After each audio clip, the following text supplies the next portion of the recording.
Leader and members of Flag Australia and myself are hearing on a regular basis about the pressure that our farmers and food producers are under. But let me just make the point that these policies come from a faraway place. And you're going to have to bear with me now for a few minutes while I read my speech, and I will read it because otherwise I'll be up here for hours. I get a bit carried away with this, so I've contained it to as smaller speech as I can do. But we are in trouble, and we all need to pull together on this. And first of all, I'd just like to thank people who have been supporting Flag Australia in their push to get this word out there. At Leon Biner on his Don't Sell Australia Short Facebook campaign, who has now over 7,500 members, all concerned about the same thing. Sean Perry from 5AA Talkback, who has allowed Peter and myself many times to go on there for hours at a time to get these issues aired and discussed. And we'll actually be having Lord Monckton on there tomorrow night from 7 o'clock till midnight, so that people can ring in, ask questions and have a discussion about this. So 5AA have been behind us, which is great. And also the Southern Argus newspaper. They have been so supportive of getting the message out there of the stress that our primary producers are under, and we really can't thank all of those people enough. So now I'll start to read. Again, thank you all for coming here today. I also thank the many people behind the scenes who have helped to educate me on the global issues and how they are being implemented at a state level so that I can be an effective elected member of your parliament. And while I'm speaking to you today, I'm going to quote a number of people from various influential positions on the international stage, and I'll leave it with you to make up your mind if you want to continue to head in the direction that we're going. I first stumbled across Agenda 21 in about 2008, and quite frankly my first reaction was to dismiss what I was reading, because I didn't believe that any government in Australia would take us down this road. Then I began to see a legislative pattern emerging in Parliament which concerned me greatly, and I also started to see the tenor of legislation that we were passing. I did air those concerns in Parliament, and it was dismissed and ignored. The words Agenda 21, ladies and gentlemen, were never meant to be spoken. And if they were, then of course it would be dismissed as a conspiracy theory. Because if people knew Agenda 21 and what it stood for, there's plenty of information out there where they could actually learn what the end game was, and governments didn't want that to be known. My dad always said to me that people only lie for two reasons. One reason is because you're ashamed of what you're doing, and the second reason is that you don't want people to be warned just before you screw them. And I honestly believe that these secrets have been, thank you, that these secrets have been kept for both of those reasons. Ladies and gentlemen, the origins of the environmental movement as we see it began back in 1968 when the Club of Rome was formed. The Club of Rome has been described as a crisis think tank which specialises in crisis creation. The main purpose of this think tank was to formulate a crisis that would unite the world and condition us to the idea of global solutions to local problems. In a document called The First Global Revolution, authored by Alexander King and Bertrand Schneider, on pages 104 and 105, it stated, "In searching for a new enemy to unite us, we came up with the idea that pollution, the threat of global warming, water shortages, famine and the like would fit the bill. All these dangers, of course, will be caused by human intervention that will require a global response." That's the origin of global warming, ladies and gentlemen. In 1975, Australia agreed to bring in a new economic order via the Lima Declaration on the Second Conference of the United Nations Industrial Development Organisation. The outcome of this was, as I said, the Lima Declaration, which was the blueprint for the redeployment of tools, jobs and manufacturing to the developing nations, leaving countries like Australia short of technology, a manufacturing base and jobs. Blind Freddie can now see what the outcome of that has been for our country, with their unworkable trade and tariffs agreements hand in hand with this that have followed as a matter of course. This is now a reality, with around 90% of our agriculture and manufacturing just gone. Australia signed the Lima Declaration and hundreds of others with the support of all major political players: Whitlam, Fraser, Hawke, Keating, Hewson, Howard, Rudd, the Democrats, the Greens and even the Nationals. It has been put to me that all of these treaties were the foundation for the rollout of Agenda 21, and it seems that Australia has been moved around the global chessboard, and our so-called leaders were either complicit or naive to the long-term consequences. And now we're almost at checkmate.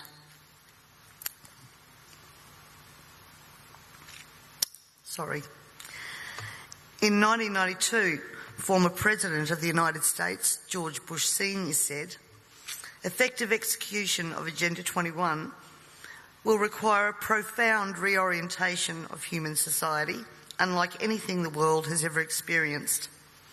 A major shift in the priorities of both governments and individuals, and an unprecedented redeployment of human and financial resources. This shift will demand that a concern for the environmental consequences of every human action will be integrated into individual and collective decision-making at every level."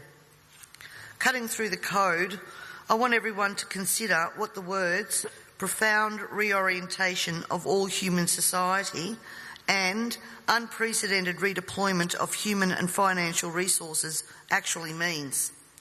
For everyone here tonight not familiar with Agenda 21, I would suggest that this is the beginning of your learning curve, not the end. In 1992, Maurice Strong, Secretary-General of the UN Earth Summit and member of the Club of Rome, said, "It is clear that current lifestyles and consumption patterns of the affluent middle class, involving high meat intake, consumption of large amounts of frozen and convenience foods, use of fossil fuels, ownership of motor vehicles, small electrical appliances, home and workplace air conditioning, and suburban housing are not sustainable." Put those statements together with the previous one, and it must become clear that Agenda 21 is about controlling every aspect of our lives: how we eat, what we eat, how much we eat, how we move around, food production, the amount of food, and where we even live. Dixie Ray, former Washington State Governor and Assistant Secretary for Oceans and International Environmental and Scientific Affairs, stated, "Agenda 21 seeks to establish a mechanism for transferring the wealth from citizens to the third world. Fear of environmental crisis would be used to create a world government and UN central direction." From a report in the 1976 UN's Habitat I conference, land cannot be treated as an ordinary asset, controlled by individuals and subject to the pressures and inefficiencies of the market. Private land ownership is also a principal instrument of accumulation and concentration of wealth, therefore contributes to social injustice. In other words, ladies and gentlemen, if you work hard and you exercise good financial management and invest in property, you are contributing to social injustice. In a report from the President's Council on Sustainable Development, we need a new collaborative decision process that leads to better decisions, more rapid change, and more sensible use of human, natural and financial resources in achieving our goals. And at the same time, Harvey Reuben, Vice Chair of the Wildlands Project, says individual rights will have to take a back seat to the collective. J. Gary Lawrence, advisor to President Clinton's Council on Sustainable Development. Participating in a UN-advocated planning process would very likely bring out many of the conspiracy-fixated groups and individuals in our society, and here we are. This segment of our society, who fear one world government and UN invasion, through which our individual freedoms will be stripped away, would actively work to defeat any elected official who joined the conspiracy by undertaking Agenda 21. So we will call our process something else. We will call it comprehensive planning or growth management or smart growth. We ended up with sustainable development. The redeployment of human and financial resources has now become visible to us all via the cut to services and programs to assist the sick, the young, the elderly, and of course the creation of another level of poverty now identified by the term the working poor. I was speaking to a person last week and he said to me, if Hitler was still around, he'd be sitting back thinking, I didn't need bullets for a global takeover. And he'd be right. We see daily cash grabbing via new taxes called levies, supposedly because we are cash strapped in this state, and at the same time see big project spending that does not fit with the message that we are in financial crisis. But we the people have to tighten our belt, while the government seems absolutely unaware and unconcerned of the amount of debt that it is accumulating. This in turn means that taxes, levies, fines and other penalties increase, as well as the cost of living rising exponentially, and the ordinary citizen's ability to exist well is compromised with almost every law that we pass. We're constantly paying for so-called services that we don't receive. This is wealth redistribution at the grassroots level, redeployment of financial resources, ensuring only hardship for the citizens who just really want to get on with their lives. The Parliament has also ventured into the rights of people to own and retain their property and manage it without government interference. In particular, the laws around, as Peter said, water allocation, natural resource management, the Native Vegetation Act, Development and Planning Act, which are all equally toxic to our food producers as they are to our long-term security, we city dwellers. Everyone needs to remember we all pay a natural resource management levy on our tax rates. So this is not just going to affect the food producers. The intrusions into our property that Peter was talking about that land producers are going through will roll out into the suburbs and into the city because they have the authority to do that.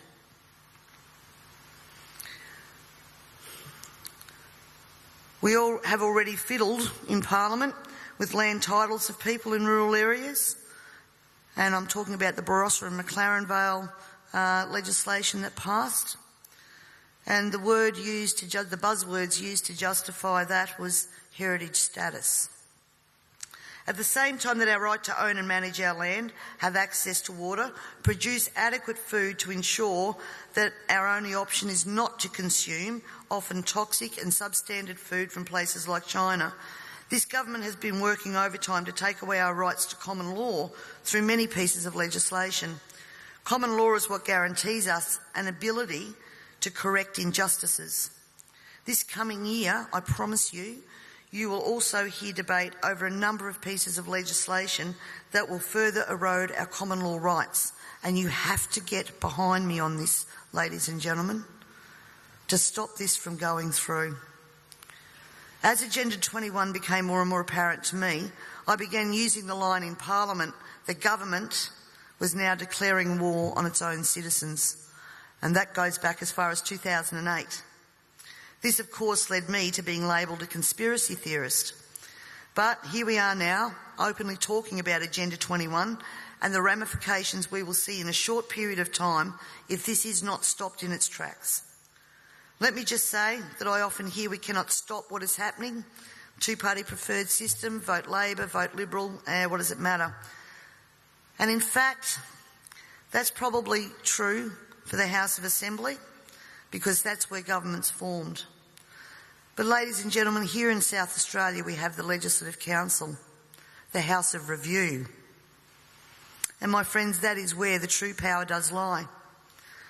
And the last thing that governments want you to understand is that no matter who is in power, the Legislative Council is there for checks and balances. And when the Legislative Council isn't overly influenced by the major parties, legislation can be blocked.